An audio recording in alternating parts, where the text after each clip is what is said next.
যুক্তরাষ্ট্র ও ইরানের মধ্যে শান্তি আলোচনা পুনরায় শুরু হতে পারে এমন আশায় বিশ্ববাজারে কমেছে জ্বালানি তেলের দাম।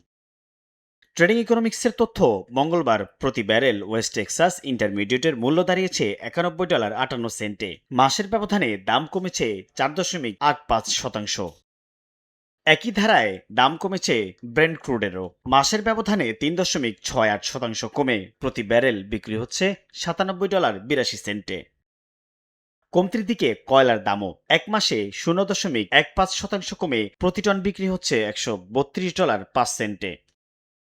গ্যাসোলিনের দামেও স্বস্তির হাওয়া। মঙ্গলবার প্রতি গ্যালন বিক্রি হচ্ছে $3.31। মাসের ব্যবধানে দাম কমেছে 1.45%।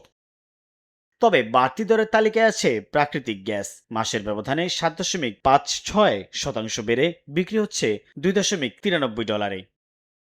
সাইফুল ইসলাম, সময় সংবাদ।